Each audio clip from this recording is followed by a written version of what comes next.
नमस्कार, आप देख रहे हैं अपना हिमाचल और मैं हूं आपके साथ जागृति खंतवाल। बुलेटिन की शुरुआत करेंगे बड़ी खबर के साथ। बड़ी खबर आपको बता दें, इस वक्त की बड़ी और अहम जानकारी, हिमाचल में सीपीएस नियुक्ति का मामला। ये बड़ी खबर आपको बता रहा, हिमाचल हाईकोर्ट ने सुनवाई को टाला है। आपको बता दें कि मामले में अगली सुनवाई 18 सितंबर को होगी। नियुक्ति को लेकर बीजेपी ने याचिका भी दाखिल की है। हिमाचल में सीपीएस नियुक्ति का ये पूरा मामला आपको बता रही, जहां हिमाचल हाईकोर्ट ने सुनवाई को फिलहाल टाल दिया है और मामले में अगली सुनवाई 18 सितंबर को होगी। हालांकि नियुक्ति को लेकर बीजेपी ने याचिका दाखिल की है, तो हिमाचल में सीपीएस नियुक्ति का ये पूरा मामला आपको बता रही, जहां हिमाचल हाईकोर्ट ने सुनवाई को फिलहाल टाल दिया है और मामले में अगली सुनवाई अब 18 सितंबर को होनी है। ऐसे में नियुक्ति को लेकर बीजेपी ने याचिका भी दाखिल की है। ये बड़ी और अहम जानकारी आपको बता रही, जहां हिमाचल हाईकोर्ट ने इस मामले पर सुनवाई को फिलहाल टाल दिया है। वहीं इसी खबर पर ज्यादा जानकारी के साथ ब्यूरो चीफ विकास शर्मा हमारे साथ जुड़ गए। विकास, सबसे पहले आपसे जानना चाहेंगे, हिमाचल में सीपीएस नियुक्ति का जो मामला है उसको लेकर के एक तरफ बीजेपी ने याचिका दाखिल की है, दूसरी तरफ हिमाचल हाईकोर्ट ने भी फिलहाल सुनवाई को टाल दिया है।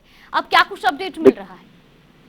देखिए, बिल्कुल, दरअसल ये पिछले टेन्योर का मामला है, क्योंकि जब इससे पहले भी वीरभद्र तत्कालीन जो वीरभद्र सरकार थी, जब उस समय पे भी कुछ सीपीएस बनाए गए थे, तब ये मसला उठा था। और उसके बाद जब जयराम ठाकुर की सरकार बनी, भाजपा की सरकार बनी, तो उस समय सीपीएस जो है वो नहीं बनाए गए। अब जब कांग्रेस की सरकार फिर से सत्ता में आई है और उसके बाद सीपीएस जो है वो 6 सीपीएस यहाँ बनाए गए, यानी 6 मुख्य संसदीय सचिवों की नियुक्ति जो है वो यहाँ पर की गई। हालांकि जो भाजपा की अगर बात करें, क्योंकि विपक्षी दल है भाजपा हिमाचल में, तो ऐसे में लगातार उनका ये आरोप है कि ये जो नियुक्तियां की जा रही हैं ये ऑफिस ऑफ प्रॉफिट के तहत है, जो कि पूरी तरह से असंवैधानिक है। ये बात भाजपा की तरफ से लगातार की गई और उन्हीं के एक वरिष्ठ अधिवक्ता हैं सतपाल जैन, वो अदालत में गए और हाईकोर्ट में इस मसले को लेकर गए। और सबसे पहले 19 जून को मामला जो है वो लगा कोर्ट में और उसके बाद 19 मई को लगा और उसके बाद अब आज जो है ये तमाम जो मुख्य संसदीय सचिव हैं इनकी तरफ से जवाब फाइल किया जाना था, लेकिन किन्हीं कारणों से वो जवाब जो है वो पूरा अभी तक फाइल नहीं किया गया है। यही एक बड़ी वजह है कि अब अदालत ने जो अगली जो डेट है वो इसमें अब जारी कर दिया, 18 सितंबर को इसकी अगली सुनवाई होगी। लेकिन भाजपा और कांग्रेस के बीच में जिस तरह से तकरार जो है वो इस चीज को लेकर है कि इनकी न सिर्फ सदस्यता रद्द की जाए, जो 6 सीपीएस बनाए गए हैं, 6 मुख्य संसदीय सचिव बनाए गए हैं, इनकी विधायक की भी सदस्यता जो है वो अब खतरे में है, क्योंकि उनकी तरफ से मांग यही की गई है भाजपा की तरफ से कि सबसे पहले तो इनकी नियुक्तियां जो है वो रद्द की जाए, दूसरा इनका जो सदस्यता है भाजपा विधायक की, वो कांग्रेस विधायक की, वो भी पूरी तरह से रद्द कर दी जाए। तो ये मसले हैं, इनको लेकर मामला जो है अब कोर्ट के विचाराधीन है। अपना अपना जवाब जो है वो इसमें मुख्य संसदीय सचिव की तरफ से जो है वो फाइल किया जाना है।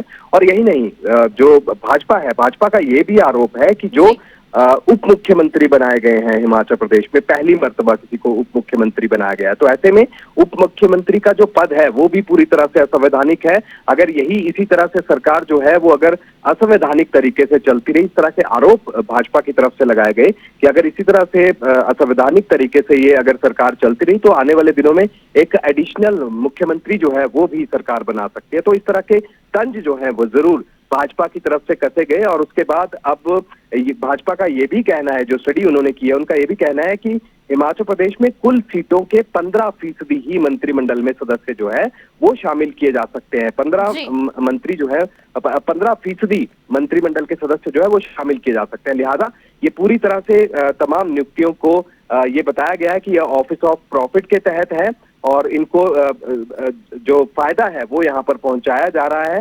हालांकि बहुत सी ऐसी नियुक्तियां हैं जो कैबिनेट मंत्री का रैंक उन्हें दिया गया है, उसकी भी स्टडी जो है वो भाजपा यहाँ पर करने जा रही है। तो ये मामला अब तूल पकड़ता जा रहा है। अब इस पर देखना होगा कि आगे की जो बयानबाजी है वो किस तरह से निकलकर सामने आती है। बिल्कुल विकास, यानी कि कुल मिलाकर ये समझा जाए कि बीजेपी जो है वो सरकार पर हमलावर है और अब 18 तारीख को ये स्पष्ट हो जाएगा कि हाईकोर्ट का रुख क्या रहने वाला है। फिलहाल आपका बहुत बहुत धन्यवाद हमारे साथ जुड़ने के लिए और तमाम जानकारी हम तक पहुंचाने के लिए।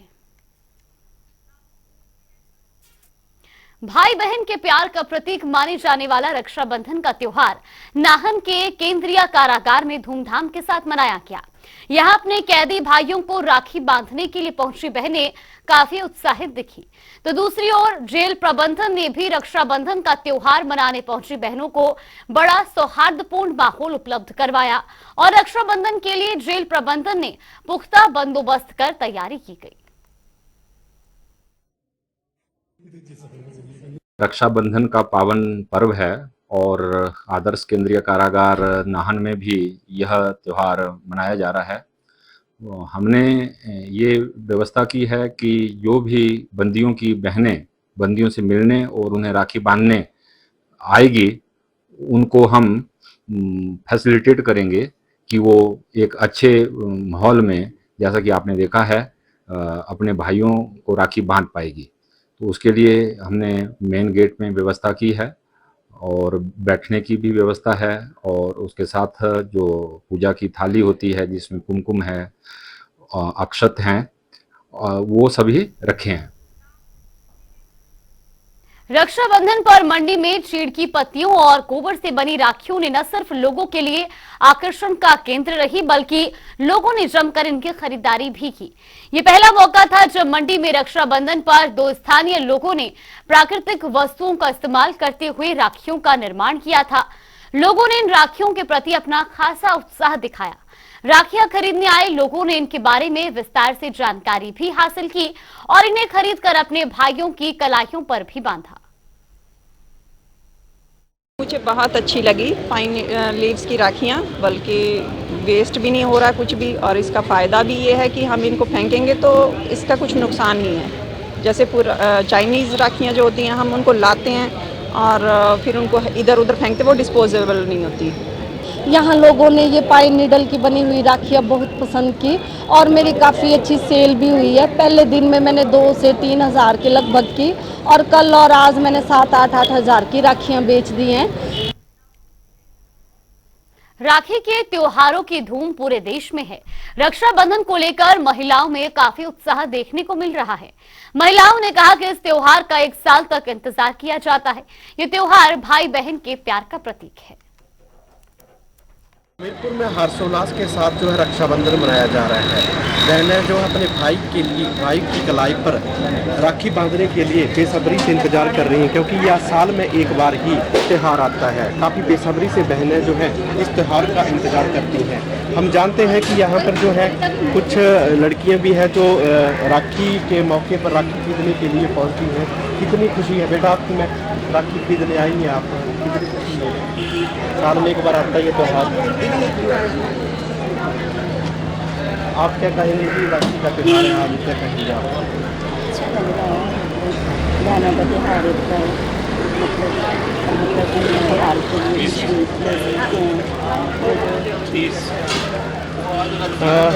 देखिए, हम आपको दिखाते हैं कि यहाँ जो है विभिन्न प्रकार की राखियाँ जो है आई हुई है। यहाँ हम किस तरह से दुकानदार जी से बात करते हैं कि किस तरह का रिस्पांस है। बेटा आप राखी बेच रहे हैं, किस तरह का रिस्पांस आ रहा है? बहुत अच्छा रिस्पांस है।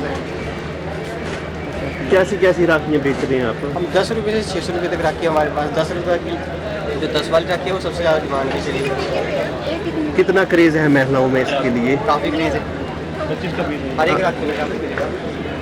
इनका कहना है कि काफ़ी महिलाएं जो है यहाँ पे जो है अपने भाइयों के लिए राखियाँ खरीद रही हैं और काफ़ी भीड़ जो है बाज़ार में। आपको मैं दिखाना चाहता हूँ कि हमीरपुर बाज़ार का ये नज़ारा है। इसमें काफ़ी भीड़ जो है, काफ़ी लोग जो है और यहाँ पहुँचे हुए हैं। और आपको बता दें कि हिमाचल प्रदेश सरकार ने जो है पहले ही HRTC बसों में महिलाओं के लिए राखी पर जो फ्री सुविधा दी है, जिसमें भी काफ़ी महिलाएं अपने भाई के लिए राखी बांधने के लिए अपने भाइयों के पास जा रही हैं, जिसके चलते महिलाओं ने HRTC का भी आभार जताया है।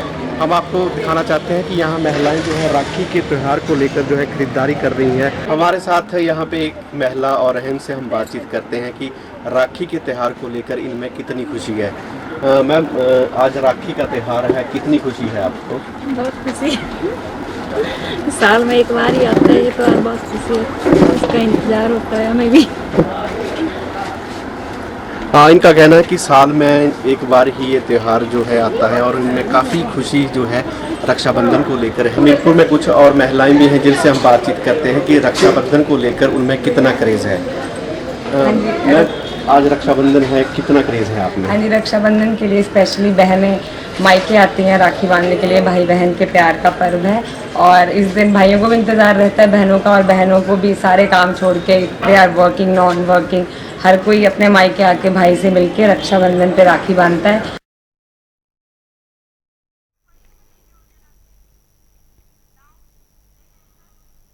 और रुक करेंगे बड़ी खबर की ओर। बड़ी खबर आपको बता दें, ये बड़ी और अहम जानकारी इस वक्त की, ये बड़ी खबर पीडब्ल्यूडी मंत्री विक्रमादित्य ने की प्रेस कॉन्फ्रेंस। ये बड़ी खबर आपको बता रही, जहां सड़कों की स्थिति पर बोले पीडब्ल्यूडी मंत्री।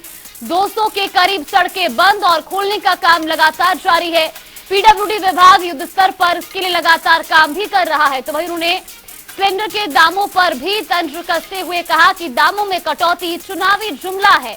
ये बड़ी खबर आपको बता रही, जहां पीडब्ल्यूडी मंत्री विक्रमादित्य ने प्रेस कॉन्फ्रेंस की है और उन्होंने सड़कों की स्थिति पर भी बयान दिया है। आपको बता दें कि उन्होंने कहा कि 200 के करीब सड़कें बंद हैं, जिन्हें खोलने का काम लगातार जारी है। पीडब्ल्यूडी विभाग युद्ध स्तर पर लगातार इसके लिए काम कर रहा है। तो वहीं केंद्र सरकार द्वारा सिलेंडरों के दामों में कटौती को लेकर के भी उन्होंने तंज कसा है। उन्होंने कहा कि दामों में कटौती एक चुनावी जुमला है।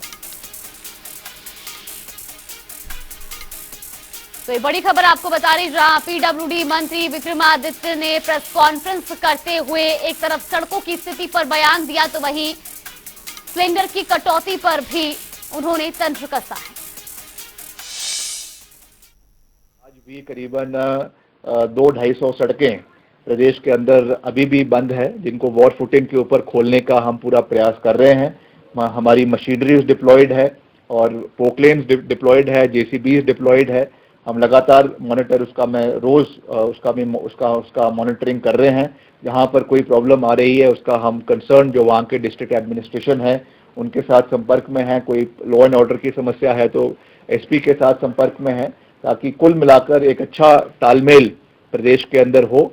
चलती थी उसको हम फिर से रिवाइव करने जा रहे हैं। मैंने मुख्यमंत्री जी से इसके बारे में बात करी है, क्योंकि हमको जो है पब्लिक इंटरेस्ट को देखते हुए, इंडिविजुअल इंटरेस्ट को, व्यक्तिगत इंटरेस्ट को पीछे रखते हुए जो है लोगों के इंटरेस्ट को देखना है, public at large.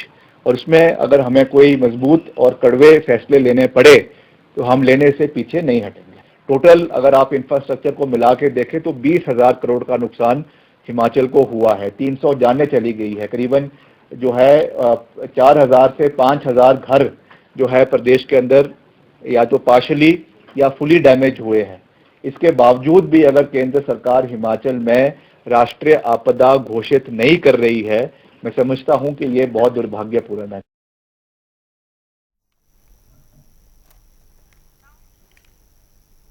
CPS Ram Kumar ने हिमाचल के बद्दी बरोटीवाला नालागढ़ क्षेत्र के सीतलपुर से हरियाणा के नवांगर तक बनने वाले नए मार्ग के निर्माण कार्य का शुभारंभ किया।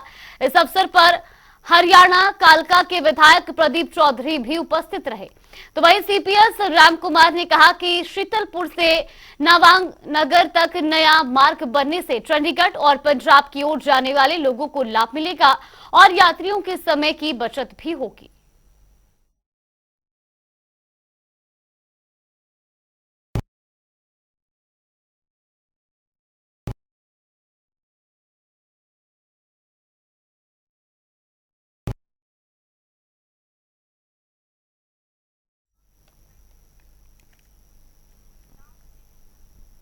भारतीय जनता पार्टी के प्रदेश प्रवक्ता विवेक शर्मा ने केंद्र सरकार के एलपीजी के दामों में कटौती को लेकर सराहना की है।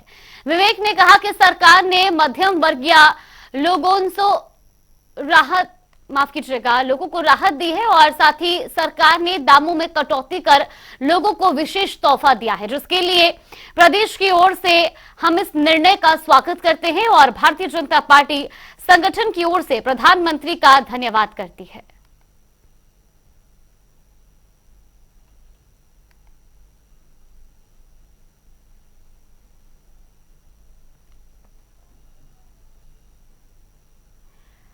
तो सोलन से खबर आपको बता रहे, जहां पर एलपीजी सिलेंडर के दामों में कटौती के बाद जहां बीजेपी प्रदेश प्रवक्ता का भी बयान सामने आया। उन्होंने कहा है कि बीजेपी इसका स्वागत करती है और साथ ही उन्होंने कहा कि सरकार ने इस फैसले से लोगों को एक बड़ी राहत दी है। विधायक सुंदर जामवाल ने पीडब्ल्यूडी मंत्री विक्रमादित्य पर जमकर हमला बोला है।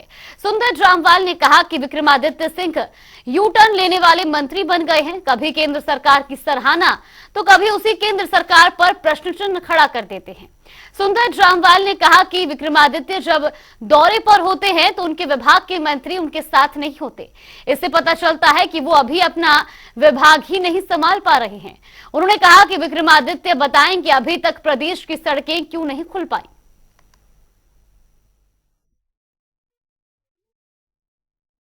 विक्रमादित्य जी का स्टैंड समझ नहीं आता, कभी वो केंद्र सरकार का धन्यवाद करते हैं और कभी केंद्र सरकार के ऊपर प्रश्न चिन्ह खड़ा कर देते हैं। एकदम यू टर्न लेना ये उनका स्वभाव बन गया है। यूसीसी के ऊपर भी उनका बयान आया और दूसरे दिन पार्टी के हाईकमान का दबाव आता है, उसके बाद वो अपने बयान को बदल देते हैं। भारत सरकार ने, केंद्र की सरकार ने, मोदी जी की सरकार ने, हमारे प्रदेश के नेतृत्व ने दिल्ली में बात की और उनके आग्रह पर तुरंत केंद्र से हमको लगभग 2700 करोड़ रुपए की प्रधानमंत्री ग्राम सड़क योजना के तृतीय चरण में हमको वो मंजूरी 253 सड़कों की आई। लेकिन हिमाचल की सरकार अपनी गलतियों को छुपाने के लिए केंद्र सरकार के ऊपर सारा दोष दे रहे हैं। एचआरटीसी के मंडी मंडल के तहत चलने वाले 940 में से 375 रूट अभी भी ठप पड़े हुए हैं, जिस कारण लोगों को आने जाने में दिक्कतों का सामना करना पड़ रहा है। मंडी मंडल की बात करें तो इसके तहत मंडी, कुल्लू और लाहौल स्पीति जिलों के 6 बस डिपो आते हैं। इन 6 डिपो में 940 में से 565 रूट सड़कें खुलने के बाद यातायात के लिए बहाल कर दिए गए हैं।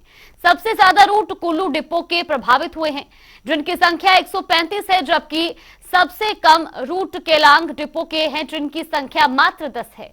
एचआरटीसी मंडी मंडल के मंडलीय प्रबंधक विनोद ठाकुर ने बताया कि भारी बारिश के कारण अभी तक निगम की 63 बसें फंसी हुई हैं। अभी तो सर बस की कोई सुविधा नहीं है, जो बरसात के कारण, लैंडस्लाइड के कारण बस भी मलबे में धंस चुकी है और जिससे अभी बस की कोई भी सुविधा, अभी ना प्राइवेट बस चल रही है ना सरकारी बस चल रही है। मैं सरकार से ये चाहता हूँ कि बस सुविधा जल्द से जल्द शुरू की जाए। 940 में से 375 रूट जो है सर्विसेज जो है सस्पेंड हैं और 565 जो है हम ऑपरेट कर रहे हैं। अभी लगभग हमारी 63 जो है बसेज हैं वो एन रूट हेल्ड अप हैं ड्यू टू रोड ब्लॉकेज। मंडी में जो अभी आपको डिपो वाइज बताऊँ तो मंडी में जो है 14 गाड़ियाँ जो है 14 व्हीकल जो है बसेज जो है बाहर खड़ी हैं। ये हमारा लगभग 12 से 15 करोड़ रुपए के करीब जो है हमारा ये रेवेन्यू लॉस हुआ due to this heavy rain. Himachal Pradesh में बारिश के नुकसान से कोई भी जिला छूता नहीं रहा है। कहीं बाढ़, कहीं बादलों का फटना और ताश के पत्तों की तरह पानी में गाड़ियों का बहना, तो कहीं भूस्खलन की तबाही का मंजर अगस्त में हिमाचल प्रदेश के हर जिलों में देखने को मिला। ऐसा ही मंजर हमीरपुर जिले के समताना खुर्द गांव में देखने को मिल रहा है। बारिश तो बंद हो चुकी है, लेकिन समताना खुर्द गांव में भूस्खलन की स्थिति पैदा हो गई है। लगातार लोगों की जमीन धंस रही है, जिसके चलते समताना खुर्द गांव के 10 से 15 घरों के बाशिंदे अपना घर खाली कर चुके हैं। लोग दूसरों के घरों में शरण लेने को मजबूर हो चुके हैं।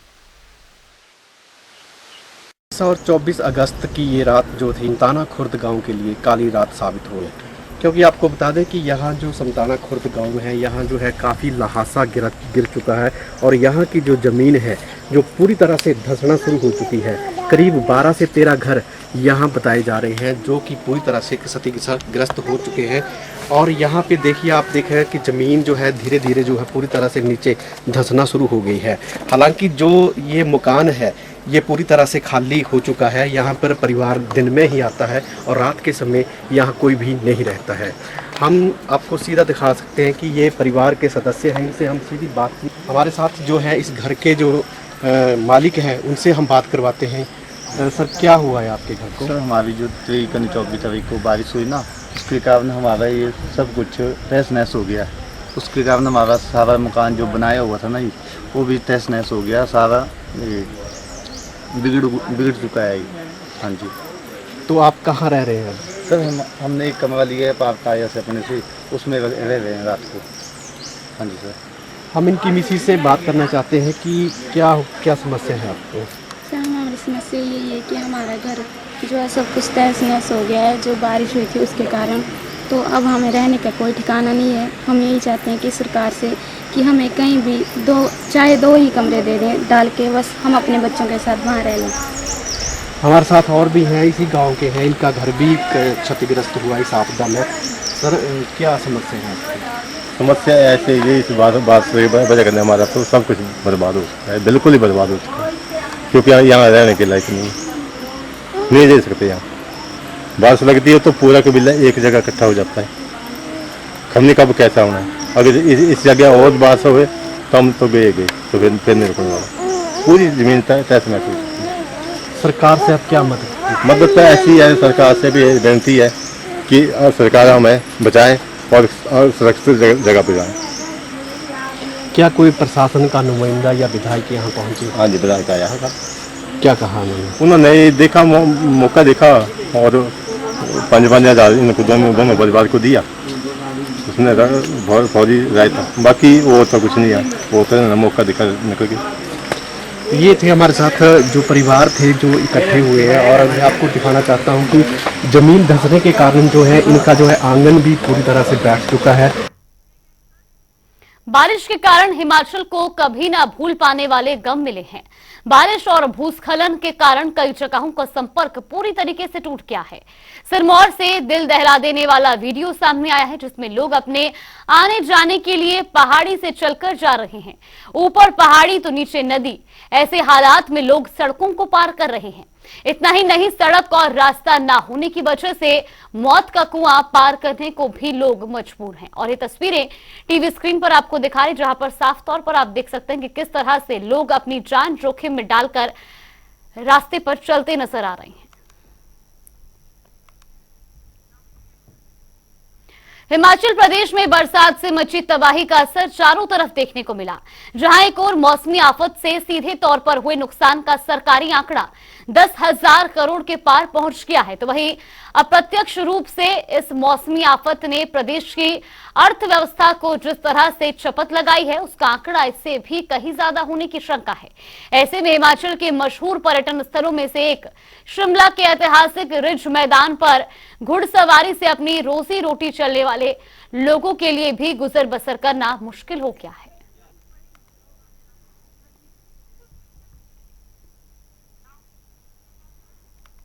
चलिए, बुलेटिन में फिलहाल के लिए बस इतना ही। यहाँ पे रुकते हैं एक छोटे से ब्रेक के लिए। ब्रेक के उस पार खबरों का सिलसिला लगातार जारी है।